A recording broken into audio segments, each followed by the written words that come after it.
in Jack Jumpers, while Melbourne United had a big win over the New Zealand Breakers and will be looking to impart more dominance over the Kings today. Your commentators for this one, Jack Kevrin, Andrew Gaze and Leonard Copeland. Guys, hello to you.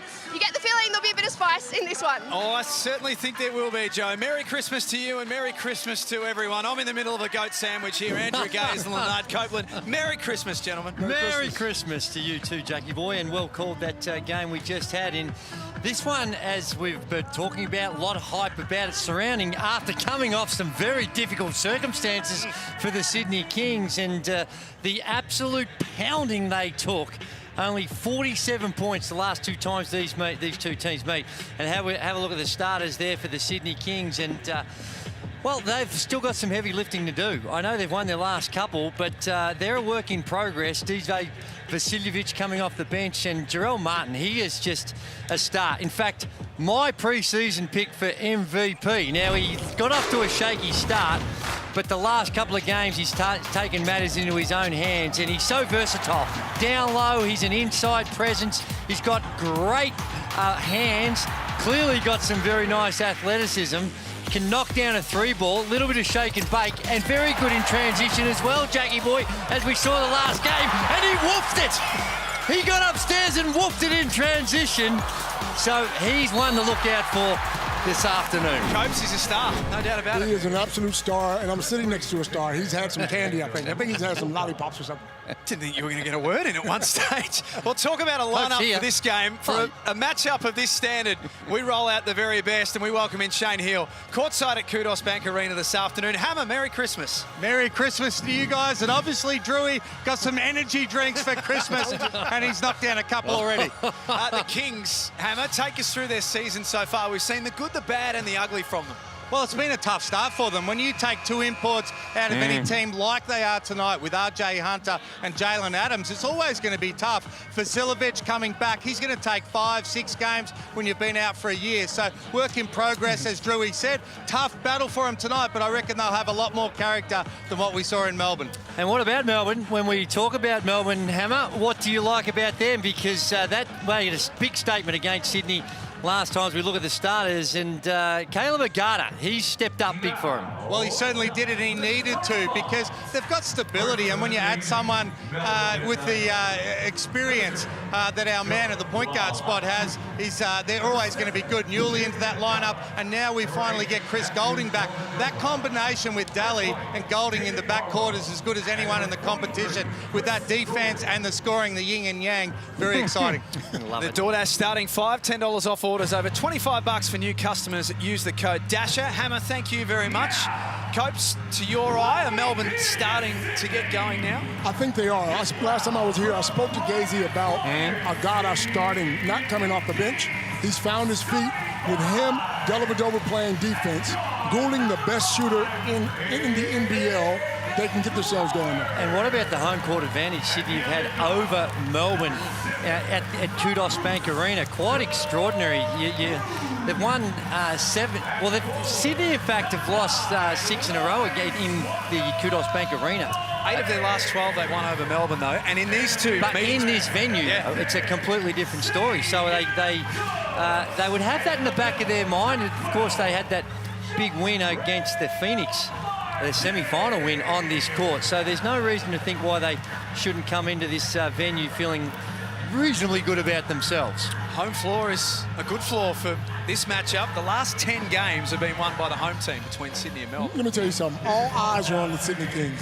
The way they got smashed the last time they played this team, if you don't go home and have nightmares, there's something wrong. And the last 10 games have been won in the NBL this season. The last 10 have been played, have been won by the home team. The last road team was that double overtime thriller that Brisbane got over Perth. So home court advantage proving to be very, very important in recent weeks. There's Chase Buford, coach of the Sydney Kings. Got a little worked up in their win over Tasmania on Wednesday. They made hard work of it, but got it done by 12 in the end. And Melbourne, under coach Steen Vickerman, coming off a 23-point win last Sunday against the New Zealand Breakers. The third meeting between the Kings and United this season. The ledger is squared at 1 apiece. If you're the Sydney Kings, you want to get off to a very good start here. You don't want to get down for big numbers early because it can take your confidence straight away. Well, Copes, it's been a problem for Sydney the way they're starting games. They're second last in the competition for points scored in the first quarter. Wow. That could be a problem, the way Melbourne play defense. And offensively making a statement early on for Sydney, I think, is important because Melbourne United's defense the last couple of games has been nothing short of spectacular, holding the 53.7 at 27% from the field. Golding's deep. Long rebound falls out to Caleb Agata, who's really lifted his work rate in the last fortnight, and he's on the board first. Here's a guy who, let me tell you something, he gets it up. There's nothing wrong with that. He's an import. Get it up, my friend. 20 points on 4 of 5 shooting against the Breakers last Sunday. Now Bruce has found the going tough against Melbourne in the first 2 games. Martin went into the paint, was sent back by Luala, Chul and Agata. Luala Chul getting down low, winning the battle defensively, winning the battle offensively. Well, Jarrell Martin's got to do better on the block. One, make it a little harder for Chul to catch it. And then, of course, he's got to be able to slide his feet. Keep him in front. That was way too easy for Big Joe. Sydney without RJ Hunter and Jalen Adams this afternoon. Cook's wide open for 3. Beautiful. Delay a game. Just trying to slow things down, and that's advised because Melbourne have been really pushing the tempo this season. Make or miss, they're trying to run. And there's a little travel by Matthew Dellavedova. Slight sliding of the pivot foot. And he doesn't like it. Oh, delay a game both ways. No, delay game! Delay a game warning for both teams so far. Xavier Cooks has been one of the shining lights for the Sydney Kings so far this season. Knocked down that 3 ball. Only 4 of 14 from that range, but you can see when he's open, he can knock him down. Swaka Bullock puts Sydney in front, enjoying his starters minutes, averaging a little under 6 points a game and 24 minutes a game in his first season crossing over from Perth. Oh, dear. While Chul spins. Wow. Tough shot. Tough shot. It's a tough shot that early in the offense, too. And that's the kind of shot that hurts Melbourne United because Sydney love to run the ball. Get back, shit! Loose ball falls to Agata. He drives and scores. It was a slow start to the season for Caleb Agata, but his confidence is sky high. I don't know what they put in his breakfast cereal, but let me tell you something, bro. He's feeling it.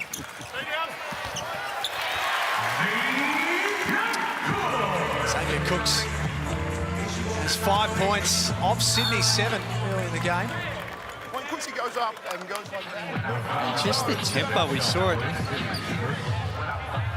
in that game where they really did a number on the Sydney Kings on their home floor. The way in which it make or miss, to getting it out of the rim, and just everyone seems to have a license to just get to the paint, finish at the rim or kick it out. Dellavedova kicks it out. Here's Barlow straight into the game with immediate effect. Beautiful. The way they swing that ball and find the open man. 50% from outside across the Hungry Jacks NBL season so far. Agata stole it at halfway and lays it up on Bruce. Melbourne have scored the last 5. Oh, flat tire there, George. He's got a big flat tire. He's going up to, I think, express himself, and his knee said no, sir. Cook still fighting for the offensive rebound.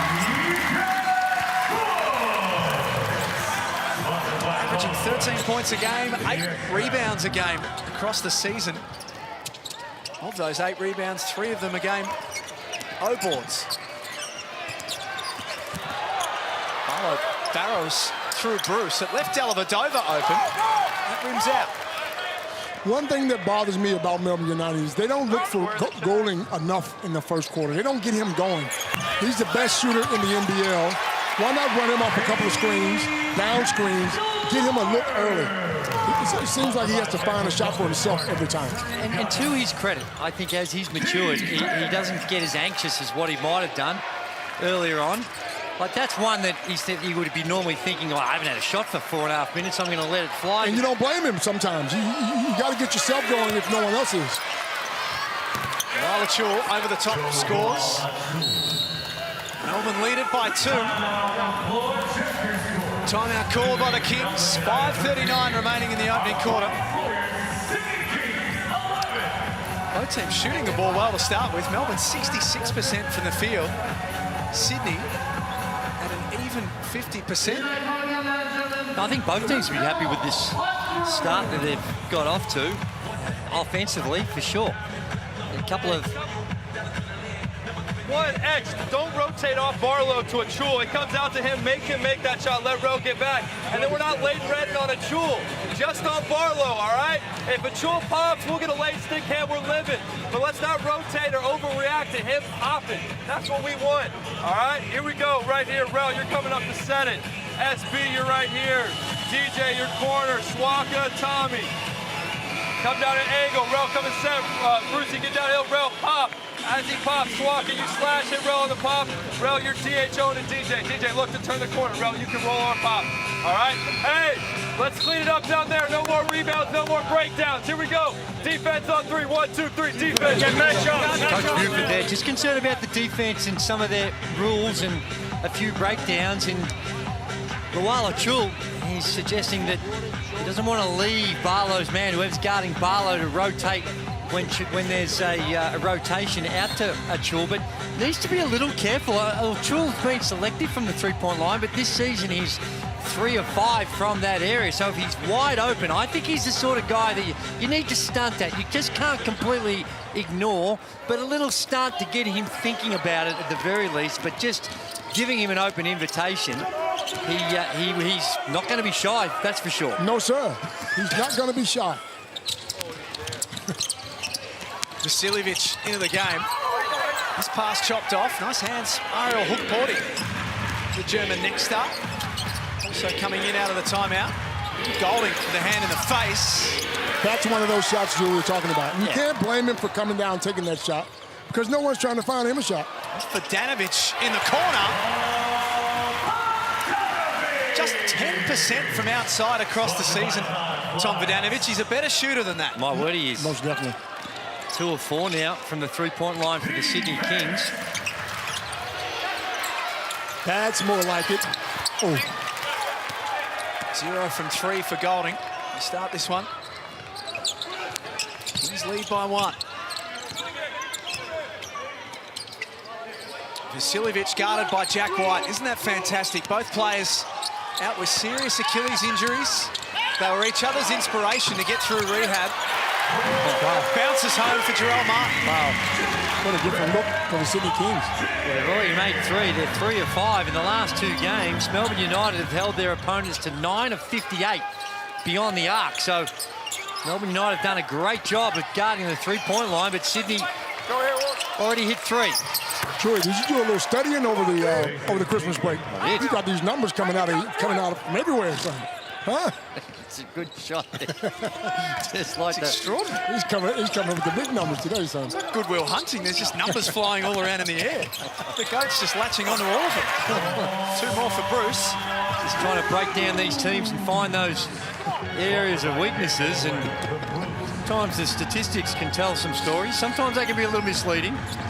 Peatling tees up his second 3. Wow. Good adjustment. Mason Peatling, 6 points in quick time. Back from his 1-game suspension last weekend for his involvement in the skirmish against Southeast Melbourne. Vasiljevic, tough finish against the tall timber. I can hear Dino right now at quarter time speaking about the defense. You're right.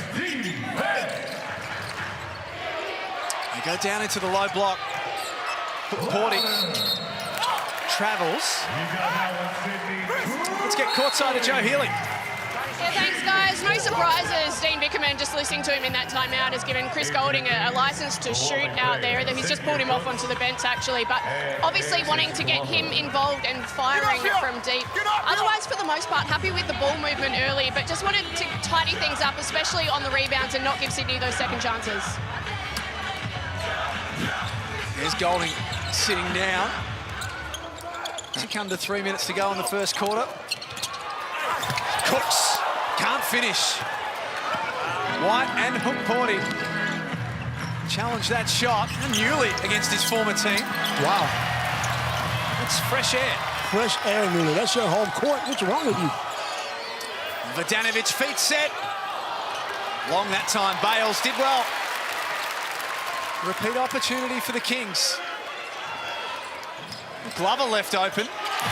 Drains the deep three. He's been tough all year. He's been tough all year. Great to see him back. The Sydney Kings have opened this up. They've scored the last 5, and Dean Vickerman wants to have a chat about it. Here comes that chat.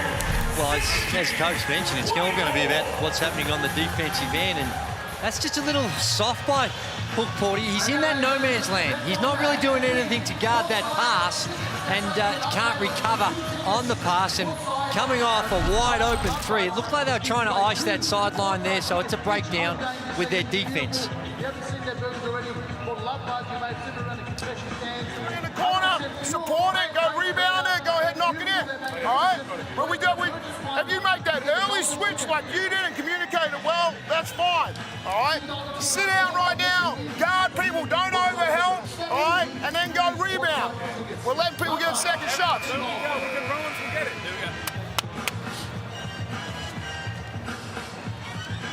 Give me a big right here. All right, give me a big on this side.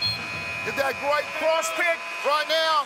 All right, as we dribble off, looking to try and catch him right. You get that early on this one. See if we can get him right in the paint. All right, here we go. Oh, cool, man. Well, what a start it's been for the Sydney Kings. We knew offense was the problem when they went down 26-0 against Melbourne in Melbourne. Today they've started with 7 players hitting the scoreboard already in this first quarter, the Sydney Kings. And for me, it's the Xavier Cooks that started off with an aggressive mindset without their imports that set the tone. Certainly has, and you're right. It wasn't just their offense, it was every facet of their game when they got their pants pulled down in Melbourne. Nice drive from Illy, kicks it into the corner. Newley. Jeez. That's 2 from the same spot. Newley have his contacts on today or what? Drawn iron. Sheesh. Come on, Newley. Attack him, Walls, attack him! I think that some of his Sydney Kings supporters letting him know as well. Bales. Get back, Unsuccessful. The thing I noticed early on in this one is that what we've seen of Melbourne United the last couple of games, they haven't been as aggressive on the defensive end. Pressure on the ball, really being harassing. And Vasiljevic gets called for a hands foul. And as such, Sydney have really found that balance. Yeah, your hands are in first, though, Dijon. Of course, it's a Relied turnover. heavily on the 3 ball in that early goings when they got down by 26-0. So far this afternoon, they've got that good balance, that pressure defense. They've identified the need to try and get to the rim and don't just rely on the 3-point shot. Shane spoke about the 2 imports being out. By the time they get back, Sydney's starting to play well. What do you do, Jordan? You bring them off the bench, you try to fit them in. What happens? Well, early days yet, but I'm sure they'd love to have them back out there. This team is not going anywhere. This team are not championship contenders without those 2 imports available for one and playing well too. And it's not just those 2 not playing today. Makur Maker, the next star, not out there this afternoon. And Jordan Hunter, as we learnt last week, out for the season with a foot injury. There's RJ Hunter and Jalen Adams sitting at the end of the bench. Georgia State alumni. Unfortunately, he'll never, ever become the greatest Georgia State player to play in this country, because the man to my right is the all-time great when it comes out of Georgia State. But you know what he does well? He lets it fly. Now, he's got to start making some shots, but as soon as he touches it, he gets it up, son. Like someone else we know from Georgia State. A little sloppy from the Kings that time. Shea Illy bringing the ball up the court for Melbourne. Last 5 points have belonged to the Kings. Luala at the top of the key. Sydney said that they'd live with that 3. Yeah, I'm not so sure you live with it that much. Like I said, I really think you need to stun at it. You've got to have him thinking about it. But when he can get his feet set and doesn't have to think about it, he can knock those down. There's the rotation breaking down again. And the thing about Luala is he's never going to question himself. He's never going to turn down a shot. He's never going to question himself, think, should I or shouldn't I? He knows in his mind, and sometimes he makes the wrong decisions, but in his own head, he doesn't second-guess himself. He's going to let it fly. And there's nothing wrong with that. There's nothing wrong with it. Well, there is sometimes when you go overboard, you take bad shots. That sounds like a coach talking. As a player, there's nothing wrong with feeling good about yourself. No, you want to feel good about yourself, coach. Of course you do. And this guy should be feeling good about himself as well, because he's been impressive to start the season, Xavier Cooks. Really like what he's brought to the table. And hopefully he can get a good run where he stays injury-free, because that's really all that's held him back in the last couple of seasons. 13 points and 8 rebounds a game. 19 and 11 last Saturday in their win over the Phoenix. It was a huge factor in that bounce back after the Melbourne humiliation. Foul will be on Maker. Or was it Bales reaching in? Was it Maker, was it? Might have been Maker. In fact, it was Bales. I thought it was the reach in, he was digging down, swiping out. I don't mind that foul, helping out, because you know that you know what a Achul's going to do. So goes in there, just gets him on the wrist, gets called for the foul. Shot clock down to 7. Illy steps back, got away from Bales. Off the front of the rim, the athleticism of Jack White. He's lost nothing after 9 months That's what he does well. He goes to that glass. He does all the little intangibles. He's a very athletic Warren Giddy for me. Last shot belongs to the Kings. Maker. Basket won't count. He's traveling. Would there be any pressure on Buford? I mean, the way they lost in Melbourne. And it's quarter time. Agata not that far away. Sydney had 21 on the board at half-time the last 2 times these met. At quarter time, they lead it by 2, 26-24 at Kudos Bank Arena. You're watching Boxing Day Hoops on the Hungry Jacks NBL.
Quarter time in the Hungry Jacks.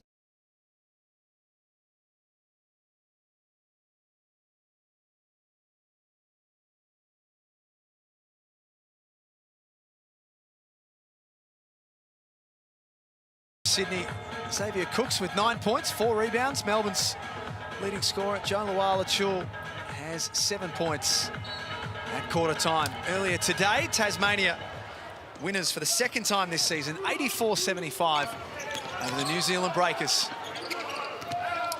Kings in possession to start the second quarter. Oh, Cooks travels. Little step, just thinking about whether he should pass or get to the rim. Chris Golding went over, 0 points in that first quarter, 0 for 3. Let's not forget he didn't have a bucket against New Zealand, ended up with 7 threes. So he can explode. It's a foul and free throws to come for Melbourne. Let's check in with Joe Healy. So as listening into the Kings at quarter time there, Chase Buford, just urging his guys to stay aggressive in offense, keep looking to attack the paint and kick it out if need be, keep the ball moving.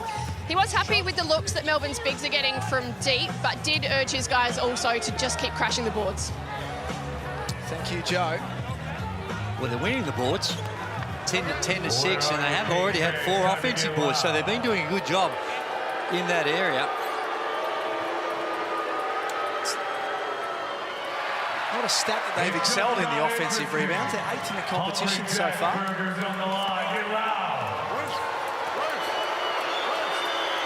Well, that's true, but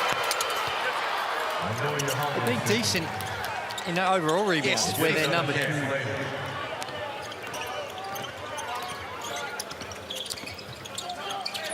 Cooks. Hands off him. To Bruce. Guarded closely by Garda. Chase Buford thought a little too closely. Get back, get back. Short. Dellavedova.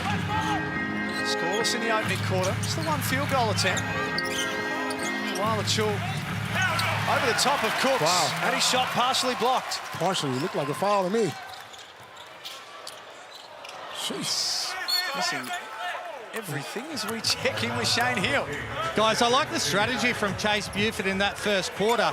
Melbourne was 6 from 8 when they were inside the three-point line, but they've challenged them to take 12 threes from outside. They're only 4 from 12, and when you do that and you're shooting jump shots, you don't get any free throws. They had 0 in the first quarter. Wow. Good call, Shane. Shane Hill courtside with Joe Healy at Kudos Bank Arena. Tough finish at Garda, over the top of Maker. He's a different player. He really is.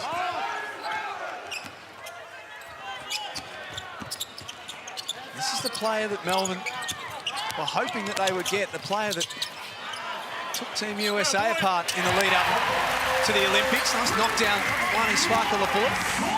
He's done well, stepped up. I'm not sure if the Sydney Kings or Chase Buford would ever have thought that Swaka-Lapula would be a starter, but with the injuries that they've had, and he's earned that spot with what he's been doing at practice and how he's performed so far in the minutes, the opportunities he's been given. Cooks thought he was fouled.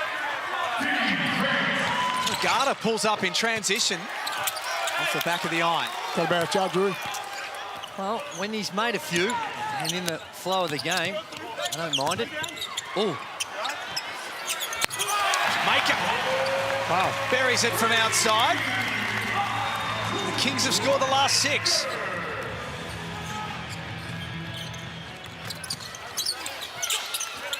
Barlow. Left open at that time.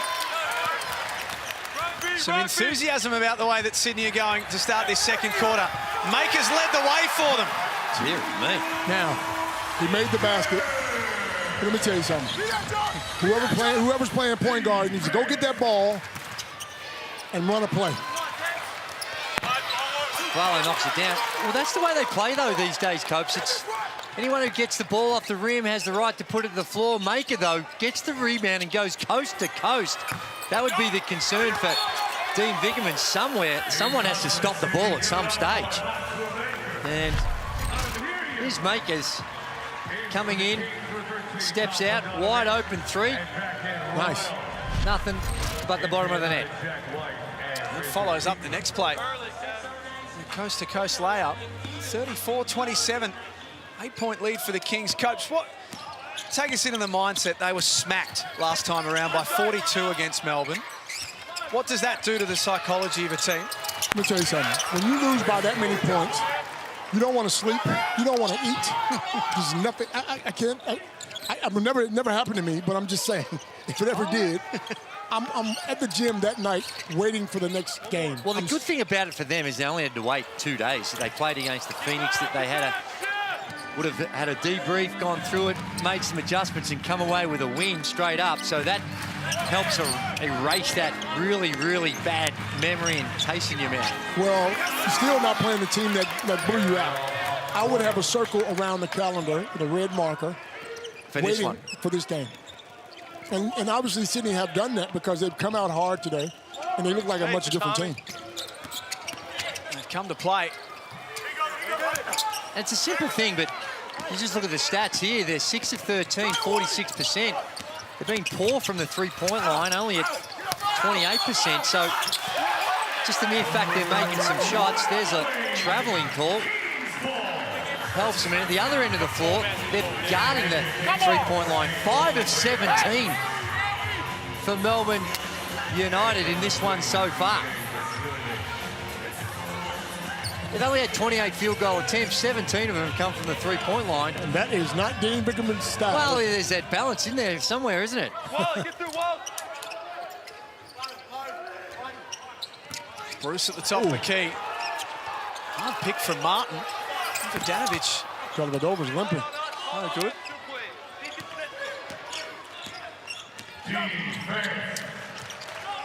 Looks into the corner. Peatling gave up his three. Golding peels off.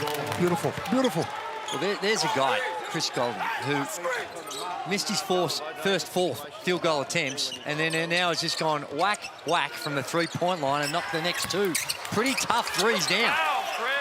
Offensive rebound by Bruce. We gotta get one. Played 15 minutes, they found one time. I don't buy it. Bales playing with high energy. Hard take. White went with him. Peatling called for it. Offensive rebound, White still scrapping for it. Sydney through weight of numbers. Have to say the referees will put the whistle away, huh?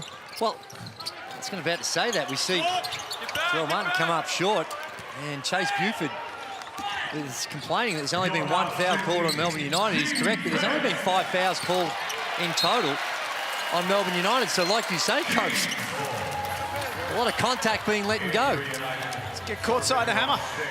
Guys, I had to have a little bit of a chuckle, and then I almost choked on my tongue when I heard Leonard Copeland, Andrew Gaze, and myself suggesting the team's probably taken too many threes.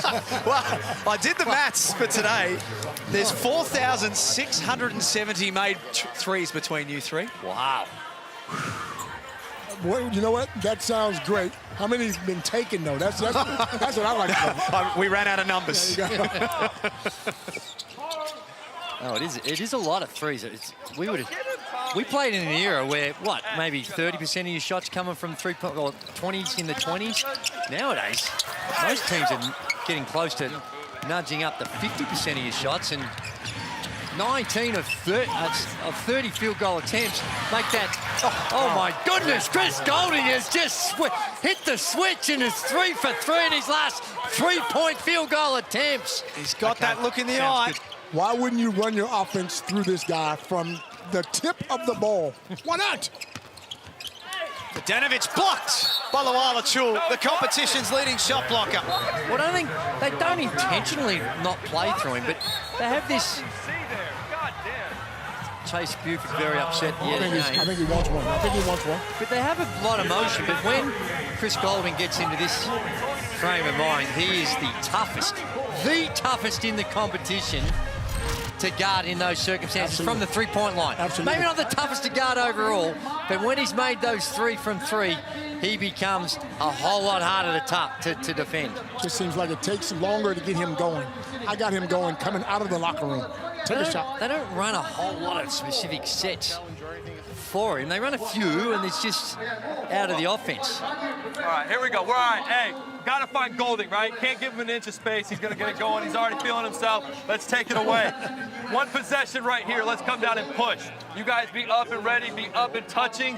Guard, send it out to the sideline. Get up, see if we can get everybody shifted. Make them uncomfortable, see if we can get a steal, go play fast, all right? Hey, big shift. Let's get the energy back in these last 3 minutes right here, all right? Our juice, our pride, our hits, our possessions, all right? Here we go, let's go, bring it. Defense on 3, 1, 2, 3, defense. Just a little change of momentum, timeout, I think, by Chase Buford. Not specific on anything other than trying to guard that man on your screen, Chris Golding, who has caught fire. Who is feeling himself. But it's a bit... You listen to. Speaking of three-point attempts, Coach, you let those things go. Hello, I just had to say that. our man, the stat man, Mark Slocum, has gone to school on three-point attempts. Yeah. Gaze, 5,005. Wow. Yep. Heel, 4,184. Wow. Copeland, 3,569. 12,758 Yes. three-point attempts. It's a lot. That's a lot of threes. Hammer, though, on average, would have had a lot more proportionally. Because I played for 7,000 years, so I've got an excuse. Well, Hammer went away for, was it 5, 6 years Hammer was away? Well, that's true, but on average, I'm talking about. And there you go, Copes. Out Rather of the play for him. timeout. Perfect. Dean Vickerman calls that play for him, but Melbourne United have taken 21 three-point field goal attempts. They're averaging on the season per game only 20. Well, I want to say only. They're averaging 27. We're not even at half-time yet. For the last game, they had 36 for the As a team. Yeah. Last time these two teams met. Golding from the mid-range. It's good. Golding up to 11 points, leading scorer in the game.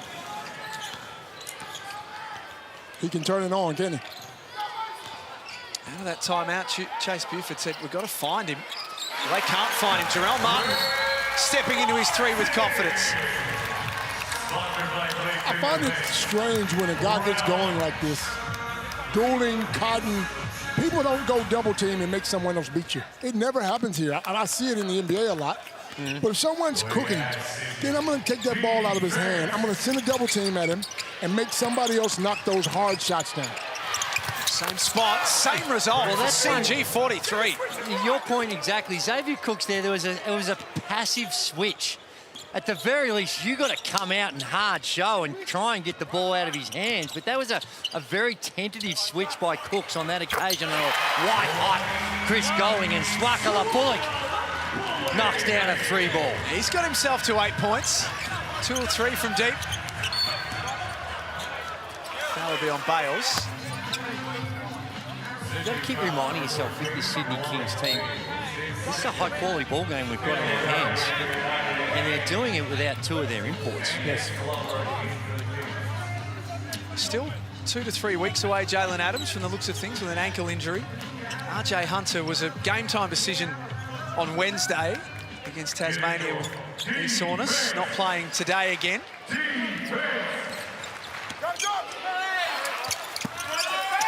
Illy deep. United wanted a foul. Cooks up ahead for Sydney. Saw that he had the height advantage over Illy. Rebounded it with one arm. Dishes out to Jarrell Martin. He took it hard. No foul called over the back by Cooks. Like it. Eventually, the official finds the whistle. Well, that was a lot of contact, but I think that was vertical. Jack White, Jarrell Martin comes in and looking like he's going to dunk it. Have a look at this. This is just great hands, firstly, by Xavier Cooks. And then look at Jack White. Straight up in there, maybe a slight coming down with the hands, but The shot.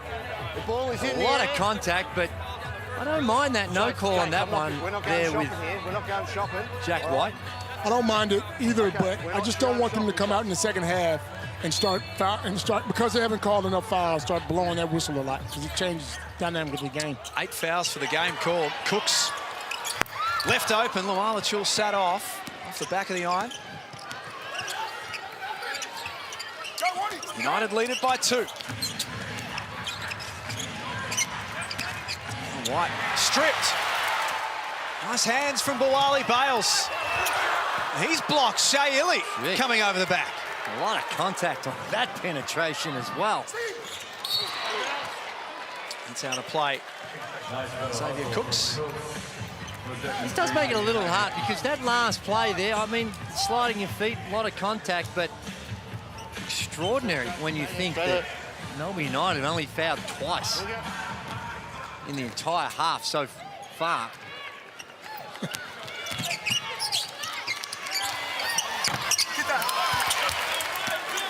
This ball falls to Bales. We're inside a minute before half-time.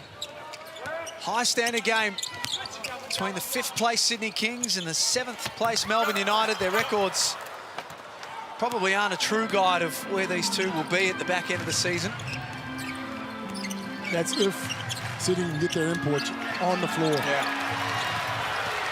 Glover rips the ball away, wants to get in deep, couldn't finish, and Lualachul stayed down at one end, which meant that he was wide open when Melbourne got the ball back. Now, let me tell you something. This reminds me of somebody I know very well.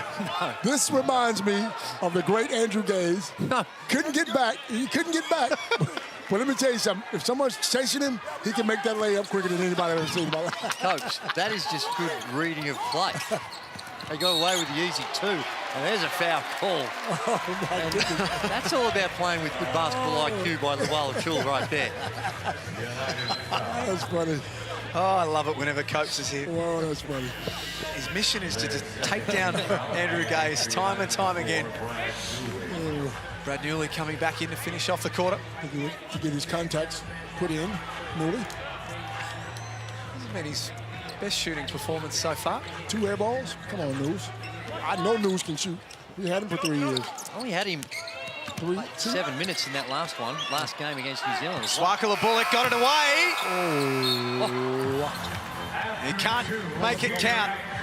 And it's Melbourne who lead by 4 at half-time, 44-40, in a really high-standard first half. It certainly has, and both these teams playing a real physical brand. The referees have put away the whistle. We've got a high-quality, entertaining game. Both teams going up and down, and Sydney Kings, they only trail by 2, but their shooting percentage has dropped right off, only shooting at 35%.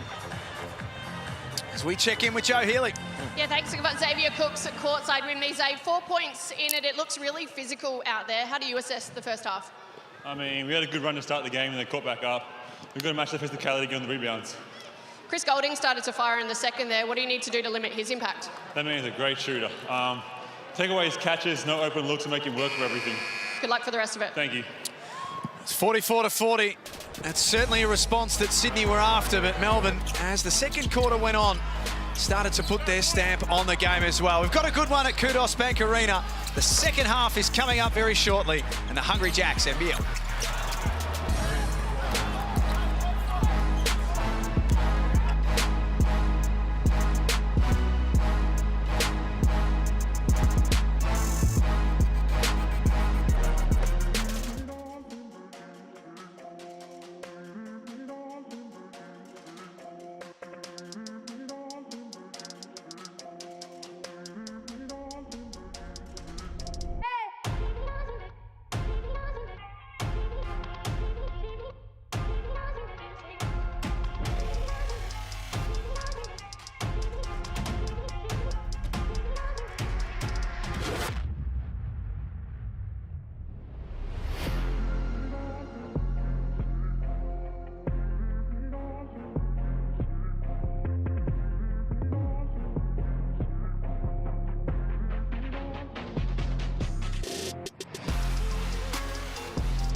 Company. Sunday hoops in the Hungry Jacks NBL, and at the main break, it's Melbourne who lead 44-40 over Sydney. The Kings led it by 2 at quarter time, but Andrew Gaze and Leonard Copeland, Melbourne started to get going offensively in the second. They did, and I love the way they shot the ball. The thing that scares me, though, is this is not the way Melbourne played. Melbourne are a defensive team. They play D. Now, I'm sure Dean's having his chat at halftime. They need to pick it up because Sydney got going as well. And they also don't usually shoot this many threes. They're already taken 21, only averaging 27 per game on the season. And I know it's a relatively small sample size, but tonight they've been really keen to get out there. And anyone that's open from the three-point line, they're prepared to let it fly. Their stats picked up. They're 33%. We look at the leading scorers, Chris Golding with a 13, and all of those coming in the second quarter. Luala Chul with a 10, and Xavier Cooks has been their most consistent player with 9 and 6. And Swaka Bullock spoke about him during the broadcast. I don't think anyone at the Sydney Kings thought they were going to get this type of response from him. He's been very good, and there you see the shooting percentages for the Sydney Kings just tapering off compared to how they started the game. They've been okay from the three-point line. They're also prepared to let it fly. Rebounding counts pretty similar. And the turnovers that aren't on there, they've been able to force Melbourne United into 7 turnovers, which is not a bad effort by the Sydney Kings defence. Copes, you've been talking a lot about Chris Golding and why they perhaps just don't play everything through him. He does look like a man on a mission today. He is, and he's always been like that. You know, he's a great shooter. If I'm a coach and I'm coaching him, I got him going from the first play. And it seems like he struggles the first quarter to find himself and to find shots. But once he gets going, he's hard to contain. Let's get courtside to Kudos Bank Arena. Joe Healy and Shane Healer with us, guys. Yes, thank you very much. Good energy here at Kudos Bank Arena, even though it's not as full as perhaps they would like for a Boxing Day clash. Hammer, 4 points in it. What did you make of the first half? Well, the Kings have done well to stay in the game. They've only shot 34% as opposed to 48 for Melbourne United, but offensive rebounds have been able to help them. But neither team's been able to get to the free throw line because they've chucked up so many trifectas. What do you make of that? The referees seem to be letting a lot go, but at least it's even. Yeah, I think it's been pretty consistent, but the first team in the second half that starts getting a piece of the paint, starting to drive a little bit more, get some easy ones, look to drive and dish. That's the best way to get the three, but no doubt Chase Buford will be going through about Chris Golding in this second half. He's looking dangerous. He took his time in that first quarter, but gee, he looked good in the second, didn't he? I wanted to ask you about Chris. We're looking at his highlights now. From a shooter's perspective, how much of an impact is he having on the team and then, I suppose, allowing the rest of his teammates to become available because he's going to take up so much of Sydney's attention? Well, he's way more patient than Copes and I. I sing from the same hymn book as what Copes is. You want to get going early, but the older he's got, the more patient he's become, the less frustrated he gets of being able to get shots. That when it's his turn, he's been able to step it up, shooting the ball at 50%, but this is a stadium that he's been able to put up some big numbers in the past. If he's key for Melbourne United in the second half, who is key for the Kings? Well, good question. They need to do a little bit more by committee. I think Cooks has been good, but I think DJ Vasilovic, if he can get going from the three-point line, good things will happen. All right, looking forward to the second half. Gents, we'll throw it back to you. Thank you, Joe. Thank you, Hammer. It's not too far away as well. Melbourne leading 44-40, and as we head to the break, you too can play like a pro thanks to Bunnings Warehouse. Casey, very handy at Bunnings Warehouse. Absolutely, love it. They're giving you the chance to win your very own court at home. All you need to do now is enter at win.nbl.com.au/Bunnings.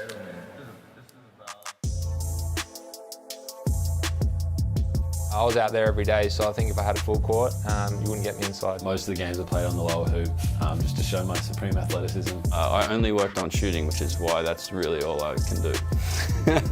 When you're 8 years old or 10 years old, it's the best thing in the world. I had a basketball hoop and a little trampoline. I used to play back there for hours with my brother and get beat up a lot, but it was a lot of fun in the meantime. And I hope that one day when I grow up, I'll be able to give my kids a court at home as well. That's where I lost a lot of games to my brother at. It started at this height, and every year I got older, it moved higher and higher until I got to 10 foot, and I'm doing the same with my kids back at home. My dad built one, so I had a little bit of like a half court going on, and that made my life the best, so I could never complain as a kid. And that was kind of like our sanctuary, our getaway from everything.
6 points for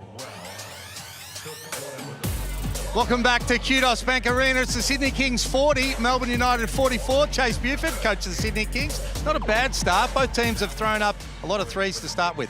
Yeah, I thought we played all right, early on first quarter, got the ball moving, got the ball to the pocket, hit the paint, and then kicked out for some good looks. We got a little stagnant there in the second. They made a run.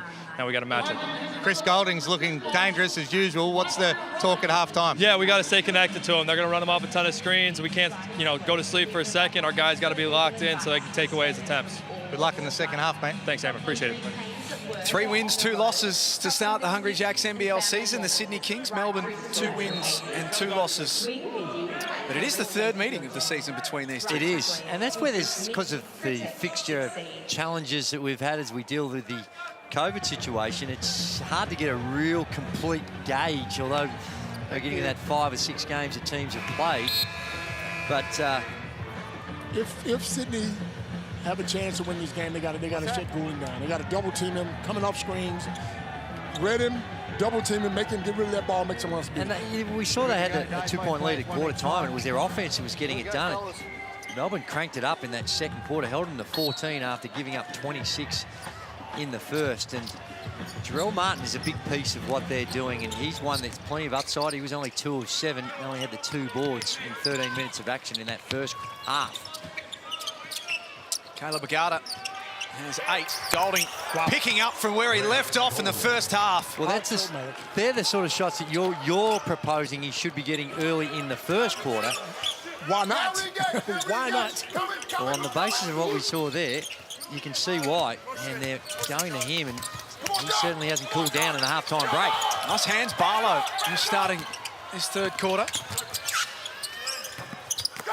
Bruce can't connect from close range. Dean Vickerman screaming at Melbourne to push the ball up the floor. Can you help? Here's Golding. Why are you helping off Golding? Why? I don't understand it. Well, Garner threw it back over his shoulder, but Sydney were waiting. No, it's right, and certainly if you're going to do that and you're going to lock and trail on those screens, you've got to stay connected, stay right on his hip. Golding chops that pass off. The lob a little ambitious for Caleb Agata. United get another offensive possession to take a look at. Dellavedova. Just his 2nd field goal attempt of the game. Only played the 10 minutes in the first half as well, so haven't seen a whole bunch of action in this one. Bruce Short. A couple of his looks in the 3rd quarter been unsuccessful. Walachul wants to get busy on Jarrell Martin. Hemmed in under the bucket. Martin did okay. They chased Buford right hand, and Jarrell Martin didn't listen to the coach. Still was able to go right and rip the baseline. And that's one that you normally expect Joel Achul to make. Cook's strong body. That has to be a flop. Agata up ahead. Dellavedova for Barlow. He's a little cold today. 1 of 4 from outside. It's end-to-end in this 3rd quarter, but both teams having trouble finding the bottom of the net. That's a little easier for Sean Bruce. A little trouble, isn't it? Well, they just caught it before that step, and just the 2 steps and made it. Flop warning for Joe Luala-Chul. Had to be. And that last, it wasn't quite in the ding-dang category. Did he flop? Oh, gee whiz.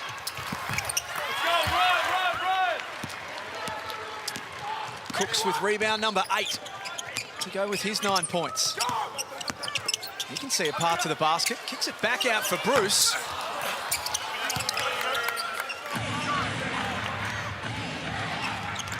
Rebound to Garter. Golding gave up his 3 for Dellavedova. Missing by a long way. If I'm playing against Melbourne United, I'm making Golding kick that ball out to Dellavedova every time. Now, Delly brings a lot of special things to the team. Defensively, running the team, experience. But that shooting technique looked poor, didn't it? He was shooting it from his chin. Just 16% coming into today from outside, Matty Dellavedova. He's 0-2 in this one from the three-point line. Now Sydney down 3. Swakala bullet from the mid-range.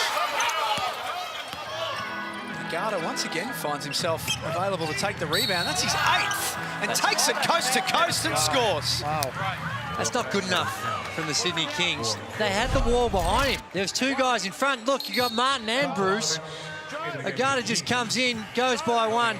Poor effort by Jarrell Martin. Poor. That was poor. That was poor. It's almost like he's afraid to get near him. Now, I know he had the threat of Golding out in the wing, so he's probably thinking, oh, I've got a hedge out there, but gee whiz, that was way too early. And then let's not excuse Bruce as well, just a simple step through. But they had the bodies behind the ball and just couldn't keep him in front. Agata with easy 2. And he makes the extra. I like his energy. He did an interview last week, and he praises his teammates. He talks about how well they play and how much they've taught him since he's been here. When you find guys like that with great attitudes, then he's a good teammate.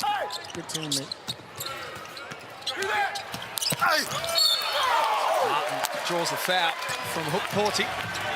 I don't think we needed to explain any further what Dean Vickerman thought of the call. He wasn't happy, was he? There's the drive. What? Well, from that angle, it didn't look like there was much in it, did it? I think Dave's got a point there. 2 shots, guys, 2 shots. Outstanding on Wednesday. Jarrell Martin, 24 points, 11 rebounds. He's our Foot Locker player of the game. Yeah, he's brilliant. Let's go, Mason. Line up. And he's, here we go. In that game, he showed every bit of what he can bring to the table. Ooh, bit of Jack's fried chicken. Jack's fried chicken. Jack's fried. Let me do it. On the way home? Yes, sir. Have to. That was a warning on Dean, right? Garda. The shot clock now into single figures. Gets open for 3. Off the front. Go, hey, throw with him, throw with him.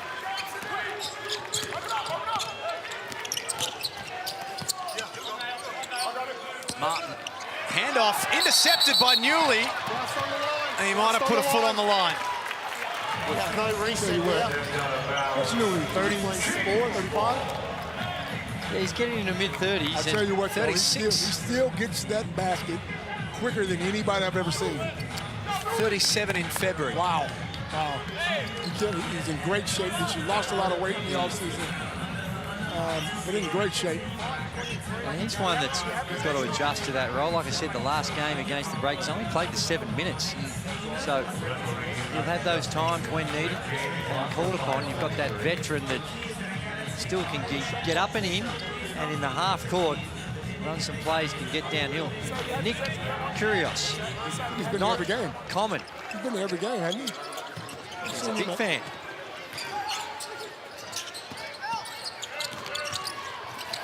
Martin takes it at Hook Porty and scores over the top of the next step. That's what he's going to need to do. He's going to need to do that a little bit more. Get these boys going. He's now got 10 points. Out of bounds. United give possession back.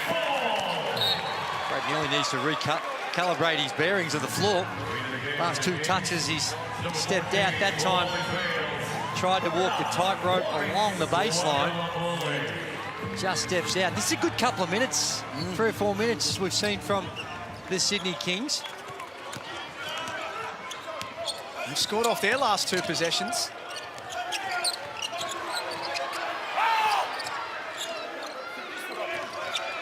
Bruce uses the Martin screen. Kicks to Vodanovic.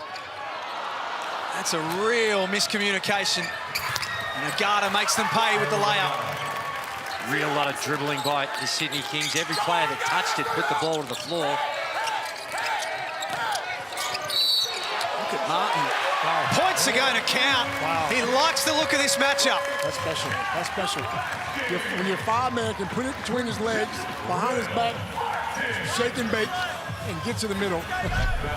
Well, that's right. He's so versatile, and he's one of those guys you normally think, well, let's just stick him on the box, let him play in the perimeter, little dribble handoffs, but he is so versatile. And you need I think that their system that Chase Buford has put in place is really good for him. The 5-out spread offense enables him to pick and roll, or when he's got those dribble handoffs, can get to the rim. Really versatile on the offensive end. Can create some real problems for teams and how they're going to play.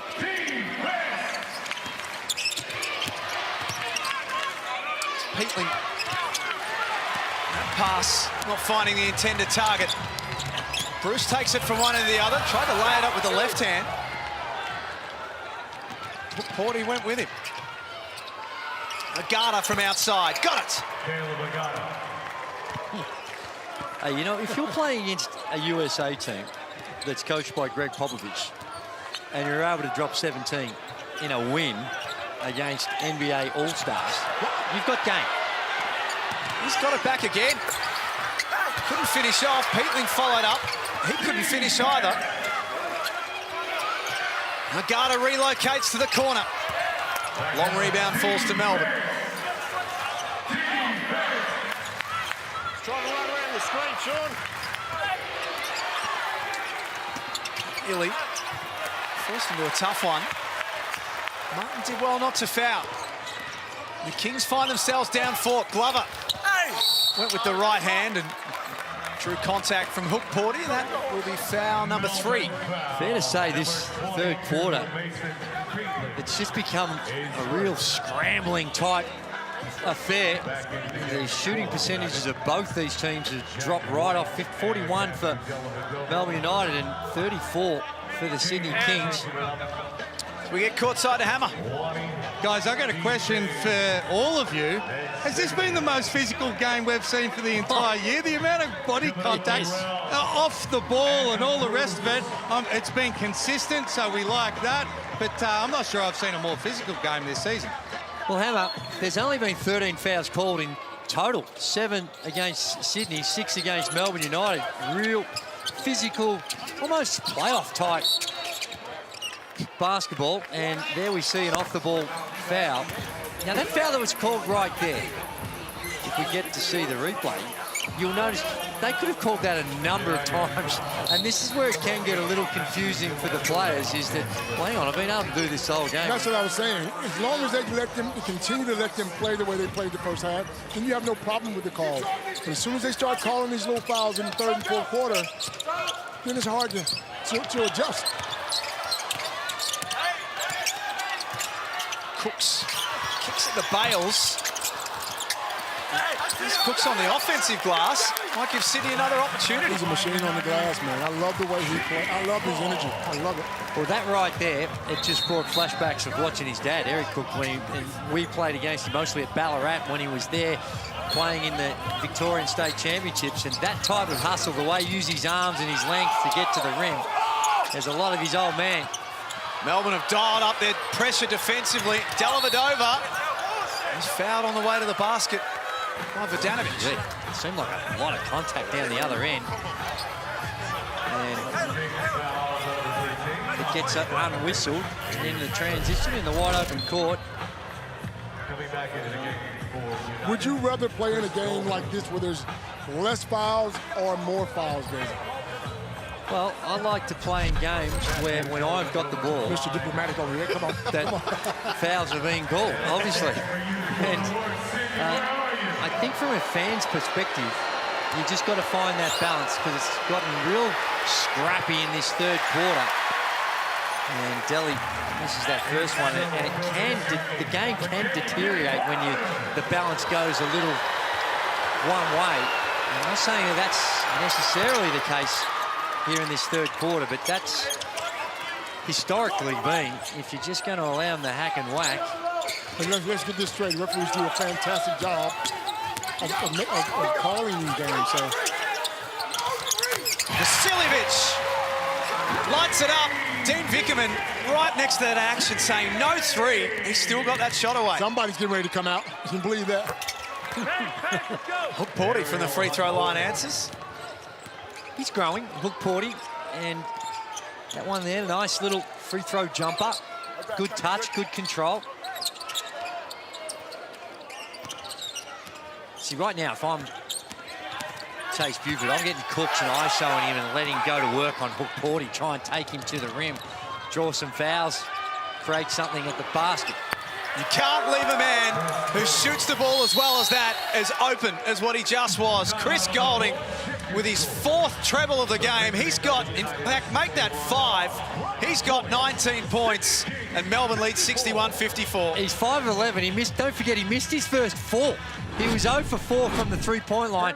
This is a hard one. When you're in transition now, Bullock need to just pick up his man and just find Chris Goulding. I beg to differ. It's not that hard. He's the best shooter. Hey, whether it's a foul or not, they ain't gonna call for it. So you gotta be strong, get through it, be physical. We're gonna have to blow up our own screens coming off, or we're gonna get blown up.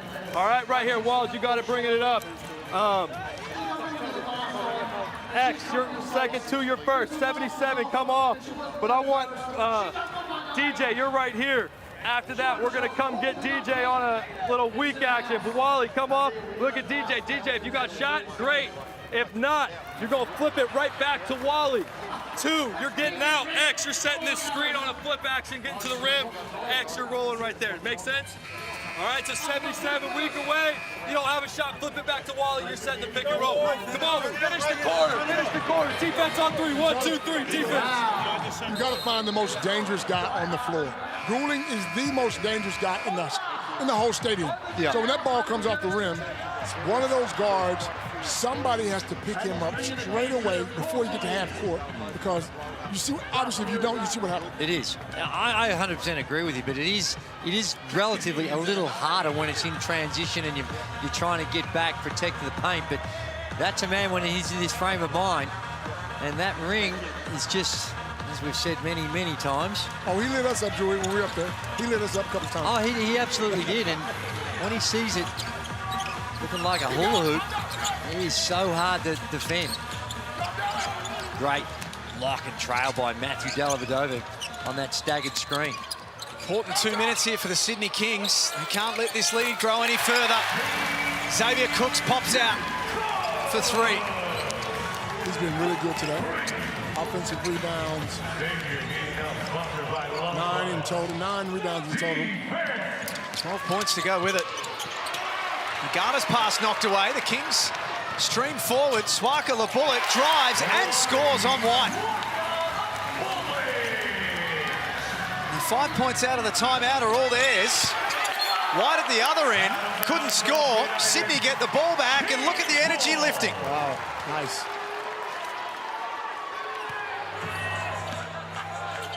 Just playing fast for the sake of playing fast. Really not concerned about the context of the game. 5 points reeled off against you. In isolation, nothing wrong with that shot there by Jack. But context of the game, they want to pull it out and get it through some hands. Cooks pops out again.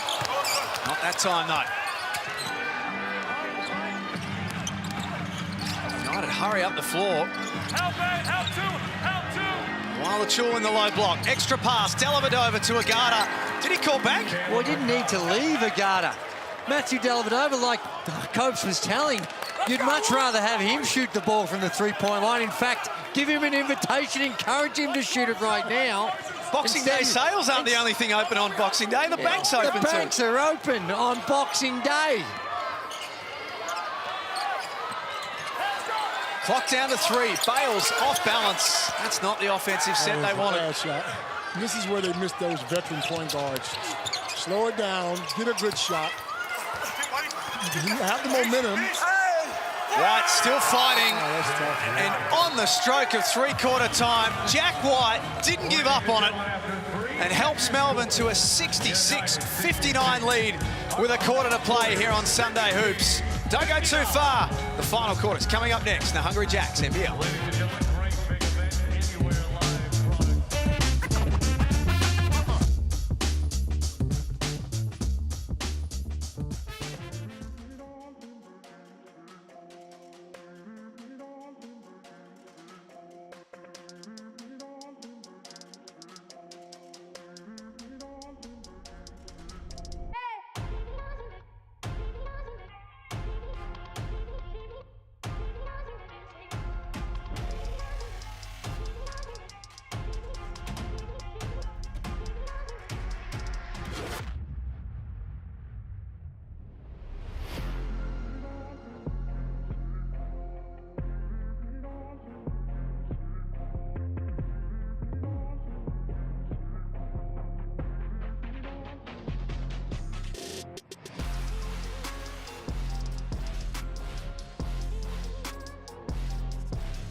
Sunday hoops in the Hungry Jacks NBL. With a quarter to play, it's Melbourne United who lead the way 66-59. They outscored Sydney 22-19 in the third quarter.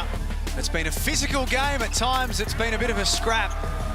But we're set for a grandstand finish at Kudos Bank Arena. And a shout out to Scott Callahan, the winner of our $50 Kmart gift card. Me and my family love the Sydney Kings. They've been long-time fans as well. So well done, Scott. Thought, geez, big rich Nick Kay just trying to jump in and pick up the 50 Kmart. Just signing the big bucks, playing in Europe. Yep. Actually, he's in Asia now, playing in Japan. And nice play. Beautiful, beautiful. Oh, beautiful play. That's just good coaching. You see the overplay, you recognise it. What's the penalty? Well, let's run it out a little backdoor cut. Beautiful action, and Vasiljevic just missed one that he should make. Golding falling away on Swakala Bullock. It looks like he's been tasked with a job defensively of stopping him. Vasiljevic, and his shot rejected by Barlow.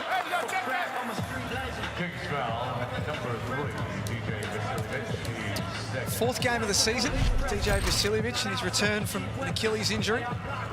It's a good block by Dave Barlow, and then that's soft compared to what we've seen during the game. Little slap from behind. He's an automatic bucket though. What you don't want to see him do is force anything. Let it come to him. I know he's anxious. He's been out for a while. Let it come to him, and he'll be fine. White posting up on Vasiljevic, baseline. Let's check in with Joe Healy.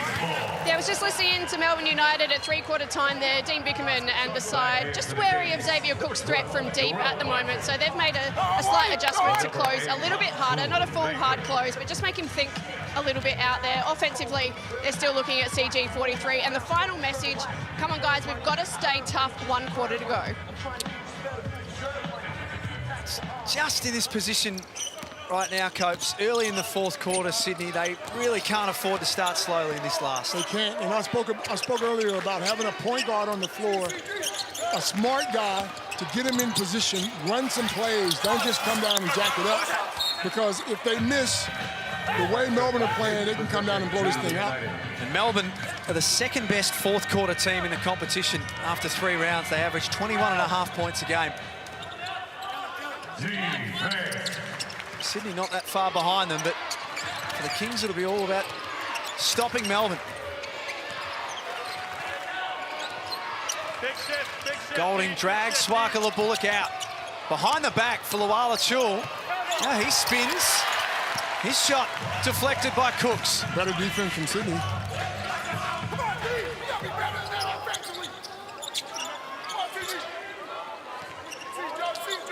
Bruce at the top of the key. Shot clock into single figures. Bruce happy to step into the 3-ball. That's long. You can use the hashtag NBL22.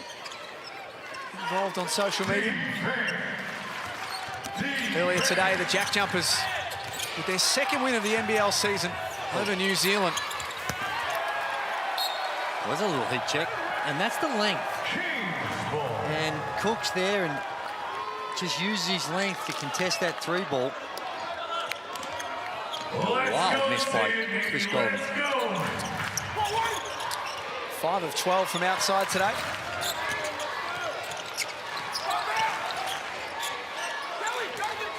Late clock again for the Kings. Vasiljevic got wide up in the air. Doesn't bounce for him. We're still locked away at the same scoreline from 3-quarter time. We've been playing for 3 minutes.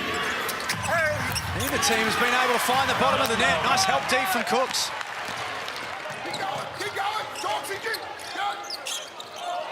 Bruce's pass was a wild one. And that's what I mean. We know Bruce can play, but you just got to be smarter now. You know, come down, set him up, run a play. Run a play. Get him going. Here's Hammer courtside. Well, guys, you've all spoken about how difficult it is for the Sydney Kings to be able to score right now. Xavier Cooks, 4 from 16 from the field. I reckon they're going to go to Jarrell Martin, try and get something set up for him. He's only 4 from 9 from the field, but he can be a game winner when he gets going. Spot on. I mean, in fact, he's 4 of 17, so he's been very proactive on the offensive end, Xavier Cooks. Not a lot of terrible shots by Xavier Cooks. There hasn't been ones where you look at it and think that he's over-forcing. There have been contested ones, of course, but I think the fact that he's on the glass and he's all over the place makes it look a lot better anyway. But Jarrell Martin's the one. I think with this matchup too, inside, outside, and they've got Hook Porty on him. They're trying to guard him. They catch it at the elbow or even at the three-point line, spread the floor. What's wrong with coming down and putting him on the box and throwing it inside? Or that. Or that. There's nothing wrong with it. He's good enough to beat whoever's on him. There's Martin at Bales. Monstered by United. Free throws to come. Shane spoke about it. Just get him going and get back in the game. He works the pick and roll really well because he can pick and pop. So he's got to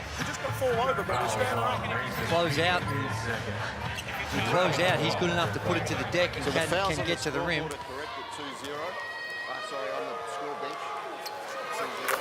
Coach, what you're referring to is what most people will be referring to as just old school basketball. How many times do you throw it into the low post and post people up, either for the option of scoring or even just as a passer? You don't see it anymore, do you? Very rarely.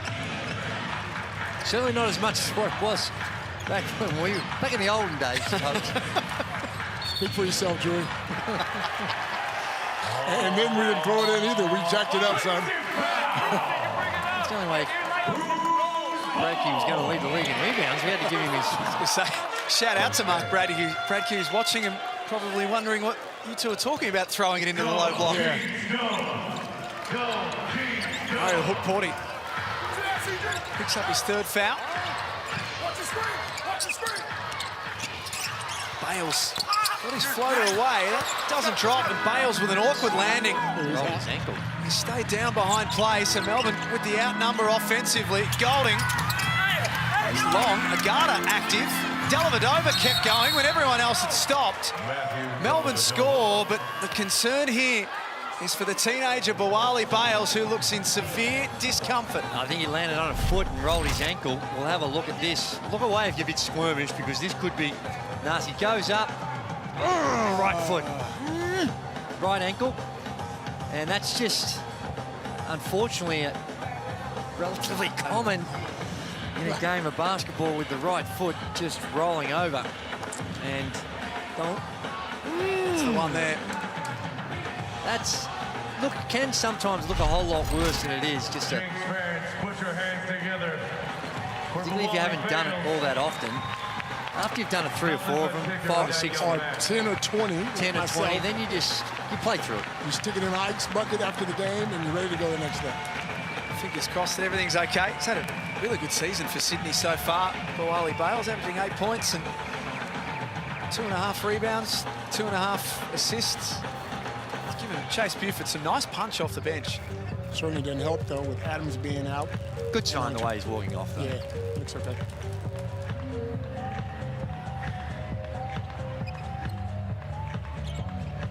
Melbourne lead by 9.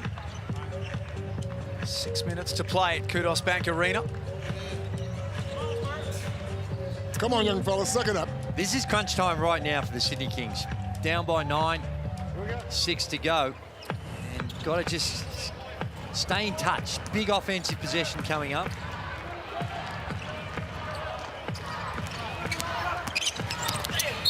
Bruce drives, fouled, points count. 1 to come. Beautiful, beautiful.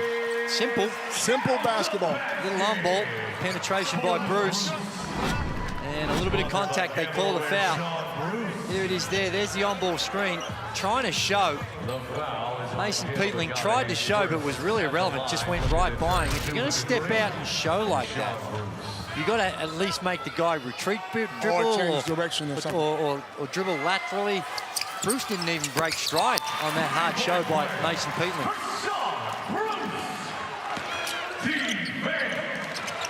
Peatling bringing the ball up the floor this trip. He's found minutes a little harder to get a hold of since being suspended. Played 12 minutes today, 11 minutes in their win on the weekend, last weekend over New Zealand. It's been a tough start in this last quarter. Field goals. Kings are 1 of 7 from the field, and United are 1 of 6 to start this last quarter.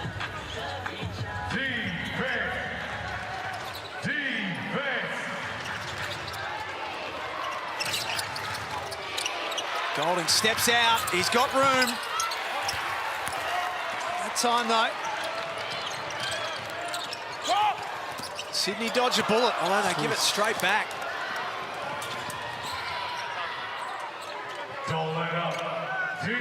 69-63. Sunday Hoops. Agata with a floater from the free throw line. Has 21 points and leads all scorers. He's fitting right in. He's fitting in perfectly. Probably plays both ends of the floor, can shoot the ball, full of confidence now. Rebound that time. He's able to step back and fire with confidence. Caleb Agata, 24 points, 11 rebounds. He's taking over down the stretch. A couple of huge plays by Agata. This makes it real difficult. Unsportsmanlike foul off the ball. And I think it's going to be an offensive foul. Here's Agata, able to get too deep. Jarrell Martin really not too much of a hindrance there, and just going underneath the on-ball screen. I know it's a change of direction on that one there. Jarrell Martin's playing as if they're trying to send him to the baseline. If you let him come back to the middle, he's too far away. They're icing, blue, push, whatever you want to call it. They're trying to, looks like they're trying to keep it on the sideline. Do we have the ball back here after this? No, it'll be up we there take it on the side. I'm just reviewing whether it's a downgrade and a normal foul. Whether it's an unsportsmanlike off the ball, which was the call on the floor. Just a shoulder dropping into Chris Golding, I believe was the call. Let's see if we can have a look. I'm not sure that's unsportsmanlike. That's not unsportsmanlike. Actually, I am sure. I take that back. That is not unsportsmanlike. That's just an unfortunate collision between two. Maybe they're thinking the elbow came up, but I don't think it was intentional elbow coming up, and I don't think the elbow hit anything. Is it even a foul, Copes? It's a foul, but Golding's good at selling it. Let me just say that. He sells it well. There's the push, little one. Yes. Now, Golding's grabbed the arm. That's why the left arm looks like it's come up to me. Have a look. Yep. Golding grabs the arm. He throws the head back, but I'm not sure there was that much contact. Normal foul? Yeah, normal foul. Good decision. I'm ready, broadcast. We're ready too. Standing white. Wait there. Foul is downgraded to a normal foul on purple 13. Offense, white ball back here. Senior official Chris Reid. We've probably been a little bit hard on the refs tonight. They've done a fantastic job because they've been consistent the whole time. And that's what everyone wants. And as a player, you want consistency. And as a coach, you want consistency. So Vodanovic comes out of the game. The Kings 3-1 on their home floor this season. They're at risk of that record having another blemish next to it. Now, right here, Golding's out of the game. I'm going to a zone. They got one shooter out there. Agata. Now, you're right. Peatling has nailed 2 for the first time in his career in the one game. And they were all in the first quarter. You take that chance up. I think, though, they need ball pressure.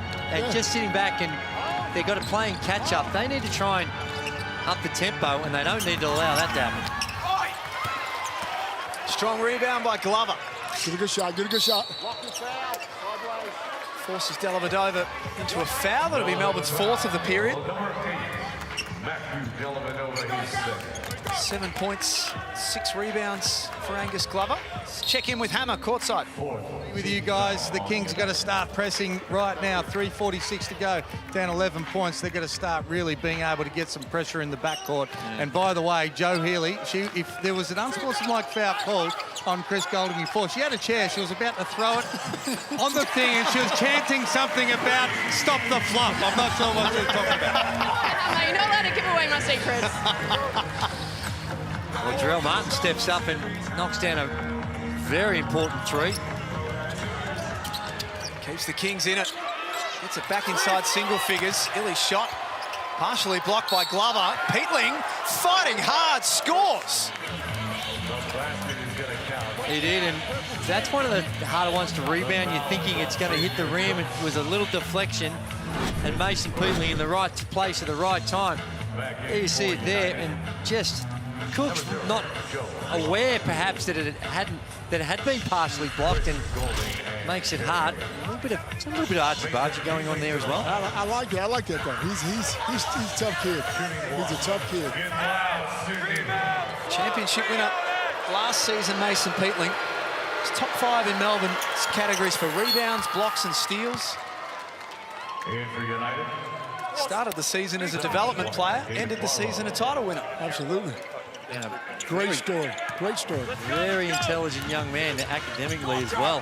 Got a law degree and I think a business degree on top of that, so he's got a real bright future post-basketball career.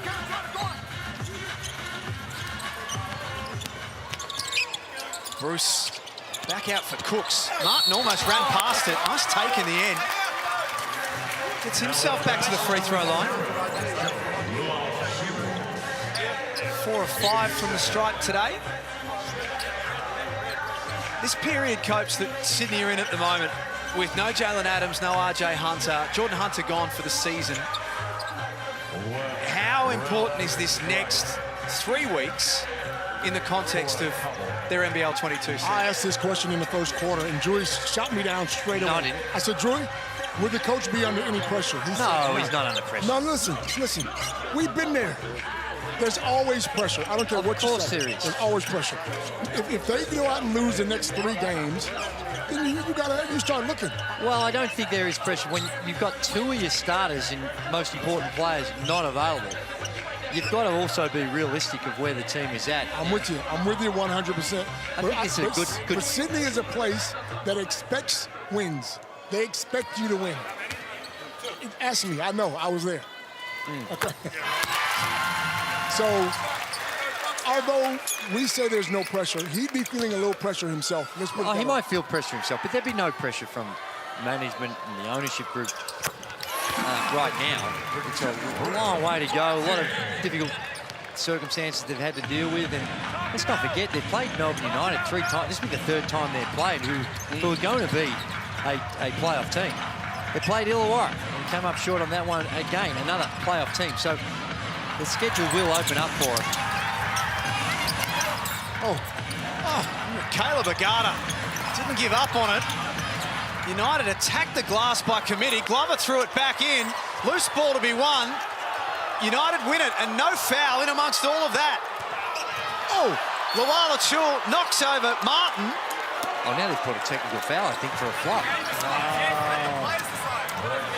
Flop clearly happens on the dribble before the shot, so you're going to have to cancel the basket. We've got 1 shot possession. See, here's the thing that confuses me a little bit. You see this here, like that's a flop, but it's no worse a flop than we saw. Now, maybe it's because it's the accumulation and we've already had those as well. But both teams have had their flop warning. They have, but it happens on Are there flop warnings in the NBA? Happens on the dribble. In the NBA, I'm not sure. I think it is. What are you challenging? That is the foul. It's not. It is a flop. You can't challenge that. So do you want the timeout? No. Okay. I want to call a fucking charge. Is that the players inside the game? It's a technical foul for a flop. The basket does not count. Okay. We've got one shot, and then we have white ball on the end line. There's no doubt it's a flop. I don't think there's any doubt whatsoever it's a flop. Now, the thing that makes it a little bit more difficult, there was contact. He's going forward, and he just flops. He's just got to hold your ground and stay on your feet, which Jarrell Martin could have done in that circumstance, those circumstances.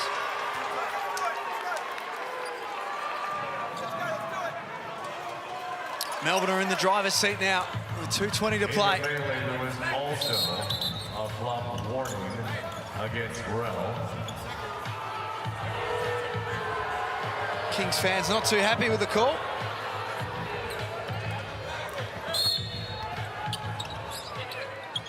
Defense.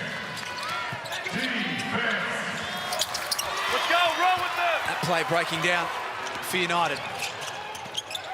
Bruce has got Glover, catch and shoot. Illy got a piece of it. Great close out. And that's what Sydney need right now. They need quick baskets. They need pressure on the ball, generate a couple of turnovers. Chul could make life very difficult for Sydney and does. He drove to the spot that he wanted to get to and turned and shot. They need way more urgency on the defensive end right now for the Sydney Kings. 79-68, less than 2 minutes remaining. Here we go, Kings fans. It's time to rock out some air guitar. You see yourself on the screen. Ding dong.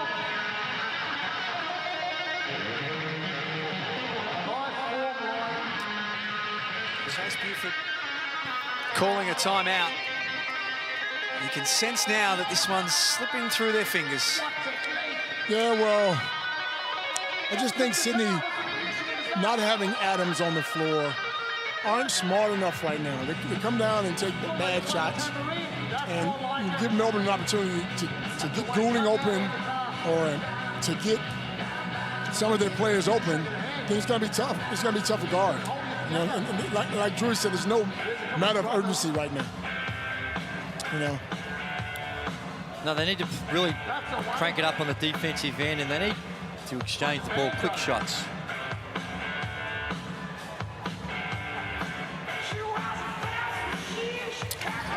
Melbourne United lead. Don't forget, you can enter the Latrobe opportunity to win $100,000. Some sort of opportunity this is in the financial sharp shot. $50 up for grabs if you can nail it from halfway. Can we enter that? T's and C's apply. Yeah, I don't think we'd be eligible. Not sure. Old enough. I mean, we're retired that long. Let me tell you, Latrobe Finance would be as nervous as a chicken on Christmas Day if we were entering it, because they'd need to be forking over some hard-earned. Yes, sir. Shout out to Greg O'Neill. Great supporters of Australian basketball. Kings need quick buckets. That's not going to help. Luala Chul smashes it out. Quick buckets, and I think you've got to have options where at least you're going to explore the three, and if there's a hard closeout, the penalties for that. But maybe a couple of quick threes, get Melbourne United thinking about it. And a couple of quick stops.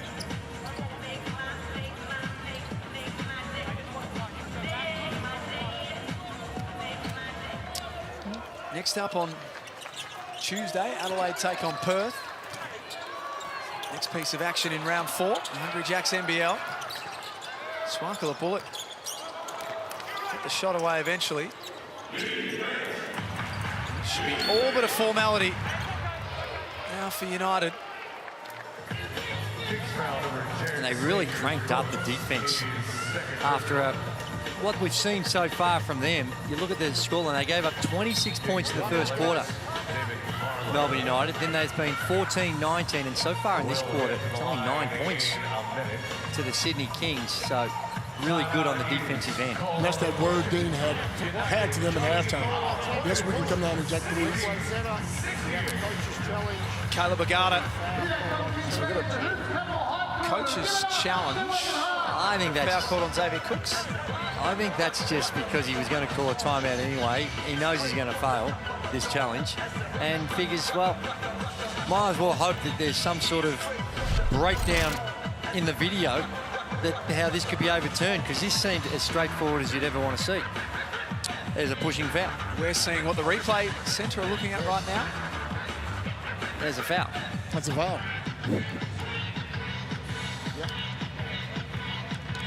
And he's calling the timeout anyway, so. Frustration perhaps for Xavier Cooks in that one as well.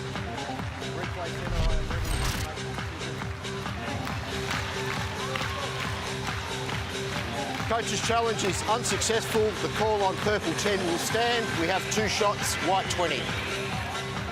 Caleb Agata, after the first couple of games, as he's tried to work his way into this system, you see Chase Buford looks a little dejected. A little pressure. What are you talking about?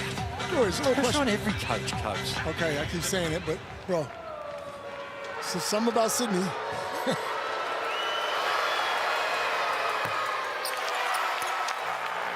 Henry Jacks. Dean Vickerman not feeling the pressure today. Melbourne are going to make it 3 wins in a row. Oh, well short on the second. That's a little something for Kings fans to take away from today. I don't think I've ever seen that from Barlow. He's a 75% career free throw shooter. They can have burgers. Sydney basketball fans. The code word is Kings, which they should be able to remember. It's not something you see every day.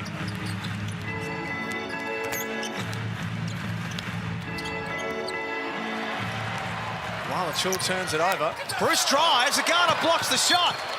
He's done everything else today. Just faked the handoff to cause the turnover. And then down this end, doesn't give up on the plate. Oh, he's just timed it. Tied that up. That's 13 rebounds and 4 blocks, 4 steals to go with 24 points for Caleb Agata. Wow. That's a very good afternoon's work. 11 of those rebounds coming on the defensive end. Got the 2 offensive. We're not seeing many guards have 14 rebounds in a game. He certainly found his feet. Mr. Drury, weren't you the one saying, I'm not sure about this guy? No, not me. Never. Might have been an off-air conversation. That was more your type of position. I was always very confident. Saw him play at the Olympics, covered his games, broadcast a few of his games, thought he was a quality player, mainly because of what he was bringing on the defensive end. In Israel, he was averaging over 22 points a game, so we all knew he could play, just trying to fit in. Yeah, I think when you bring a guy like that off the bench, it messes with them mentally. That's right, you were saying early on, and they found the formula. That's like trying to bring me off the bench, Drury. I wasn't having it. I wasn't going to have it, bro. No, we know. We knew that. Xavier Cook's day is done. Justin Hodgson coming in to finish off the game for the Kings. It's good to see. Played some nice minutes for them during the NBL Blitz. Dion Prewster out there for Melbourne to finish off too. As Illy wants a slice of the action late. Kings with a lower scoring team coming into this game at 75 and haven't been able to improve on that. And that's what happens when you've got 2 guys. We spoke about their imports that, you know, you're expecting at the very least low to mid-teens from those 2 guys. Yes. And to try and just find the personnel to pick up 30-odd points a game, it's not easy. And a lot to like about how many of these players, particularly a guy like Swakala Bullock, how he's stepped up and made the most of his opportunities. Well, who doesn't play Drury when those 2 guys come back? Well, he's one that his minutes, Swakala Bullock's played 33 minutes in this one. He's one that will see his time come down. It's Cal Dalton under the basket. Foul with a second to go. And you're just talking about a few minutes here and there. How you find those minutes for those other players. But you're right, it's going to make a change in the roles that some of these players have had when those 2 guys come back. Bayless. Glover.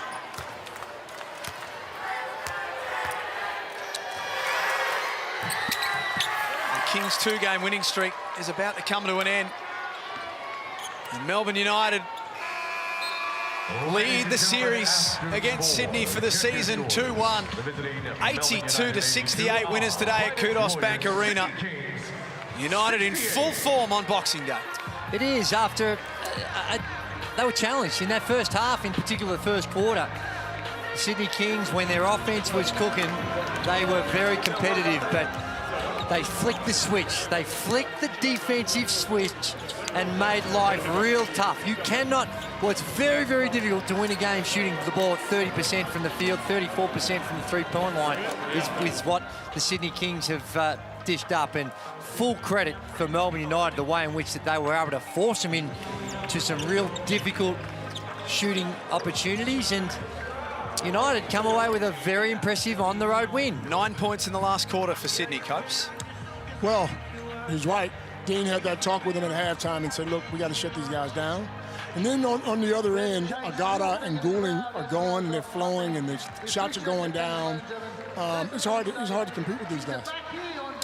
They're starting to string together some wins now, Melbourne, after a slowish start to the season by their lofty standards anyway. That's now 3 on the bounce. They were 7th coming into this game. They'll be a bit higher after today. It is, and I think Copes hit the nail on the head with a bit more leadership, and I think as they work through how they got to deal with those challenging times and using a little bit more system rather than just react, I think that'll help. And of course, personnel, Jack, is a big part of it. We'll check in with our Foot Locker player of the game very shortly. Are they starting to hit their straps, Melbourne? This would be the one fear for the rest of the competition, I'd imagine, that the defending champions, first couple of games, and Sydney beat them first up, they gave other teams a look, but the last 3, they've been pretty strong. Well, they have, and I think they've still got more to give. Matthew Dellavedova, he's their marquee signing. I think he's got more to give. I think Brad Newley's limited minutes the last couple of games. He's got more to give. So Jack you White, look at their personnel. Jack White as well. Jack White's going to get healthier. Here's Joe Healy with our Foot Locker player of the game. Thank you. I have Caleb Agata with me. Caleb, they made it a little bit harder for you than the last time you met, but you must be pleased with another win. Yeah, we're rolling right now, so it feels good to just get a big one on the road and take the series. You yourself had a fantastic performance, 24 points along with the steals as well, and 14 rebounds, I think it was. How many rebounds? 14, I believe. It was good. But from a defensive point of view, you really locked down the second, third, and fourth quarters there. What changed to enable you to do that? We're just a defensive-minded team, so we were stuck a little bit offensively, so we just kept pushing defensively. That's the mindset. There's 3 wins in a row. Next up, it's Tassie on New Year's Day. Do you feel like you've adjusted and you're now comfortable in this league? Finally, I feel good. Yeah, I feel real good now. So the team's done a good job making me feel comfortable. Teammates just have my back, coaches have my back, so just ready to keep playing, keep winning. Congrats on the win and good luck New Year's Day. Thank you. Hi, Mom. I think he's pretty happy with his stat line, Caleb Agata. We're surprised. He didn't realise he had the 14. And why wouldn't you be happy? 14 rebounds. You'd know you'd have a good day, surely. 14, you don't just accidentally get 14. Yeah, but you wouldn't. 14, Drew. It is. It's a hell of an effort. And the little fella getting in there with the hustle plays, and defensively, he's getting it done. It's the ball pressure. Turnovers he creates, the hustle on the transition, and then when the 3 ball starts going down like it has the last few games for Caleb Agata, life becomes a whole lot easier. 24 points, 14 rebounds, 3 assists, 4 steals, 4 blocks. That is a complete performance. And now you can tell Copesy is starting to feel comfortable. Absolutely. Don't put a guy like that on the bench ever again. You let him start every time. He loves it when he makes a point and it proves to be right. Well, that's right. He's just... I got to say it. You have to say it. It is a valid point. Some people, particularly if you're an import and there's high expectations, coming off the bench, you start to question yourself. And once he got it going, saw the first few go through and a couple of games ago, and your confidence grows from there. And now we're seeing why Melbourne United brought him in. Confidence is the key word, isn't it? It can be such a small thing, but it can be such a big thing. Seeing that ball go in the basket, it just brightens your day. It brightens your day. So, and then guys like him and Goulding are shooting the ball, it helps Melbourne United. Speaking of the man who's shooting the ball well, Chris Golding's got the headset on for us. Chris, congratulations. Thanks for being with us 3 in a row. It's starting to build nicely now. Yeah, our defense has been pretty good. So that's probably the most pleasing thing, you know, to hold them to another good score again this afternoon. And, you know, we continue to build offensively. So we're a work in progress in that regard. But if we can apply ourselves and hold teams to 68 points, we give ourselves a good position, a good chance. Chris, Leonard Copeland here. Quick question. They don't really run a lot of plays for you in the first quarter, but you find a way to get yourself going. You ever had that conversation with Dean, say, look, man, get me the first 3 or 4 shots in the game, brother, because I can get it done? Copes, I don't know if you know, but I'm a find a way to get some shots up, man, so it's all good.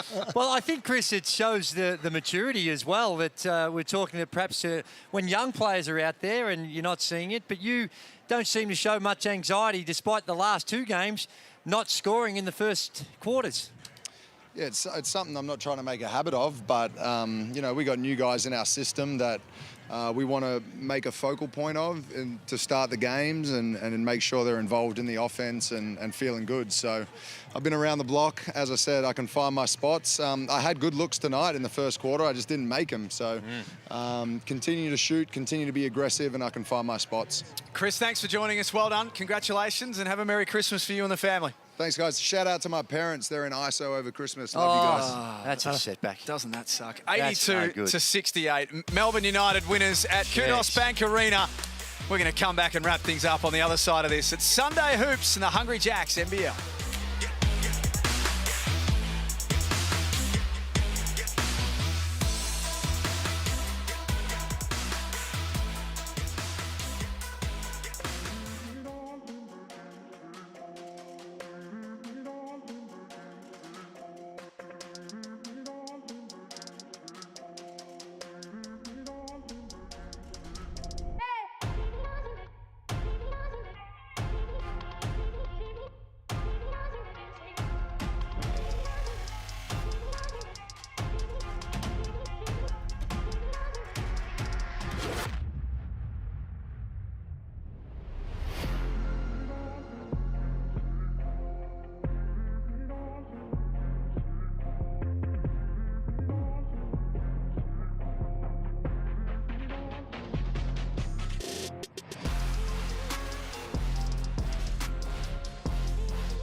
Plenty of highlights to celebrate today for Melbourne United. 82 to 68, they win over the Sydney Kings. That makes it 3 wins in a row for them now. They moved their season record to 3-2, and they were led by Caleb Agata in a big way today. It is, and it's there are a few anomalies at the start of the season because of the schedules. We've seen the Sydney Kings up against Melbourne United. That's the 3rd time they've played, and they looked, after somewhat indifferent start by Melbourne United on the defensive end. It was impressive the way in which they could flick that switch. And Agata, we're going to talk about the rebounds and Chris Golding's points, but Agata, with his ball pressure, when he gets up and in, he can make life really tough for point guards in this competition.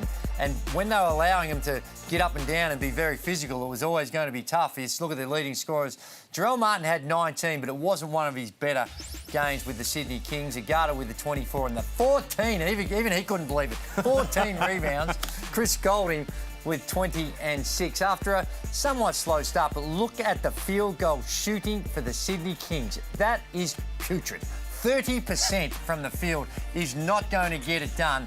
And after a reasonable start from the three-point line, at one time I think they were 7 of 14, so they all went downhill from there. And I think that this is one that Sydney will look back, they'll review, they understand the areas where they need to improve. But right now they're just ducking and weaving until they can get their full complement of players back on the roster. Are they in danger, though, Coach, of the season getting away from them while they're in this phase? He's right. They got to bring back those two imports. Whatever they do, whatever happens now, they got to get those guys healthy so they can start a new season and get themselves going. Well, the biggest benefit for Sydney, their most recent game coming up after this has been postponed due to COVID with the Illawarra Hawks. So they now don't play until January the 8th. So they get a break and a chance to get their guys back. Buy some time, not just to regroup and practice and get better at what they're doing. Buy some time for those guys that are hurt to get back on the floor. So that may be a blessing, but, I think that they don't need to overreact to a loss like this because Melbourne United are a very, very good team. They are going to be in the playoffs. And the ladder is going to show that for Melbourne United. Where they sit as we're in the early stages of round 4.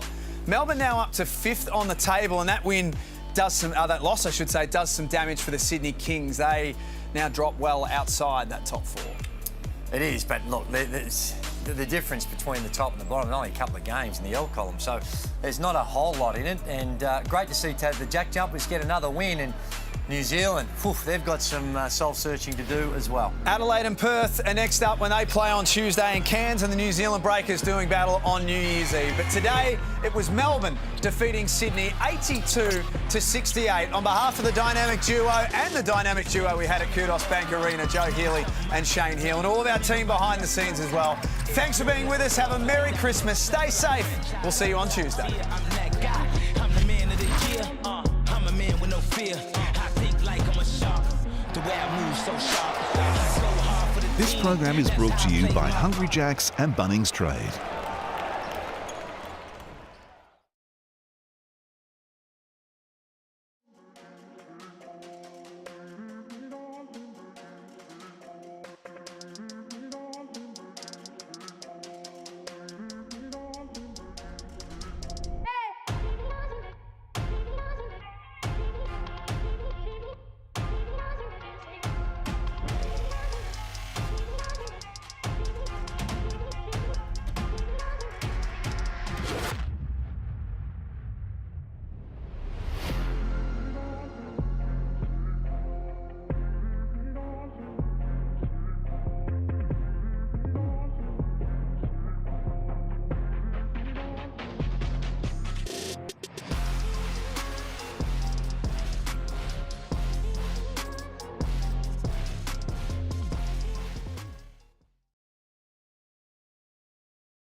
This program is brought to you by Hungry Jack's and Amy. Locker room hype, get ready for the drop.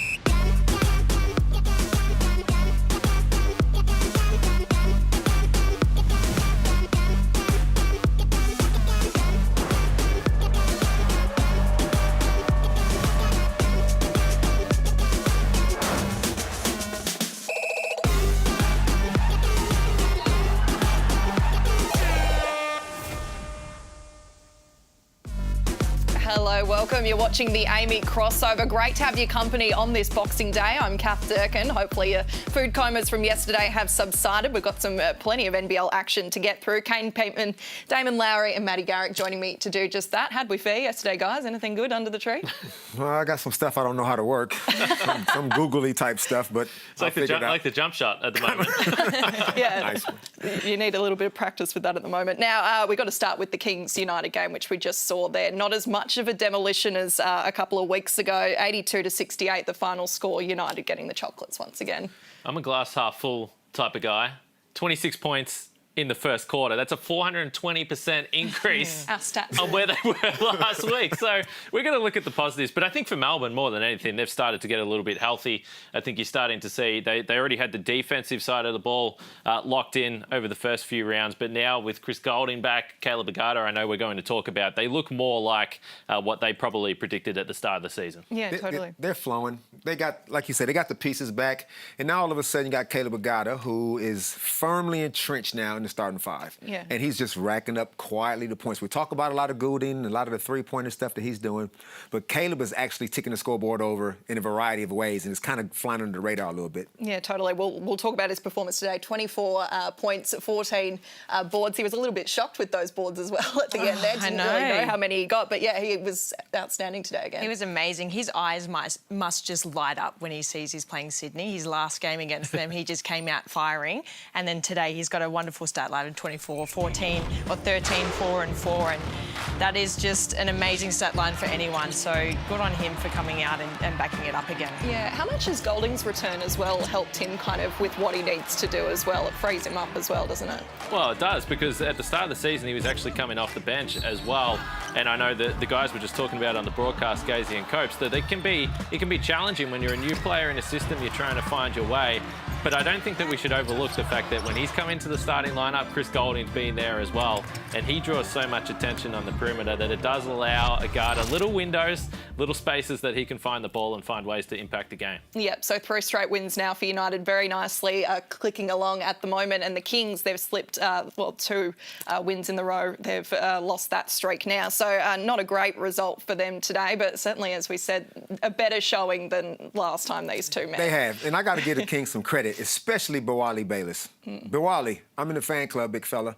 He came out and said after they got blown out by 100 points that this will not happen again. In so many words, he says it will be a different result. I was expecting something like that to be said by the captain or by one of the imports or one of the more veteran players, but the young dude said it. And he came out until he got hurt. He was playing real well. He's energy for those guys. So, look, without their 2 imports, they're still going to struggle a little bit for points, but I still like the way they're going. Yeah. As you say, it's hard to gauge when their full complement of players aren't on the court. Now, you know when it's a bad day, certain results in terms of refereeing decisions not going away. Jarrell Martin at the end there called for a tech foul. He flopped a bit. What did we make of this one, Maz? I mean, it's tough. It's a clear flop there. You can see the head going back, but I think sometimes players can get a bit frustrated when there's a little bit of inconsistency. You saw the one earlier on Chris Goulding, but, you know, you come out and see that, and that's a clear flop to me. Yeah, you're happy with that? No, well, I'm not really happy with that. This is size discrimination. We see this with calls like this. The bigger players will get called out for that, whereas Chris Goulding may have a little bit of a flop. And I'll say, well, he's a smaller guy, so that contact is fine, whereas Jarrell Martin's such a huge man. You're right, he did embellish it a little bit. You kind of have to. He's so big, you're not getting the call. I thought that was an aggressive move from Big Joe there, and I thought that the offensive foul would have been the right call. They called the flop, size discrimination. I'm agreeing with you and Chase. Did I agree with both of you? You're not allowed to say... Nah, I thought it was a charge all day. He took it in the chest. Okay, my head went. So what? He took it in the chest. He's a big dude. He's allowed to hit the floor. He's above the charge circle. So instead of going to tech for the flop, just charge, we're going the other way. Yeah, and as you mentioned Chase there, not happy on the sidelines, unsurprisingly, with that call. Now, while we're on the Kings, their president, Paul Smith, he's had a few things to comment on this week, but one thing he was pushing was the need for NBL to be played on Christmas Day. As a former player, Damon, what do you make of that one? Nah. Here's why. You're busy with family. Here's You've why. got other things Christmas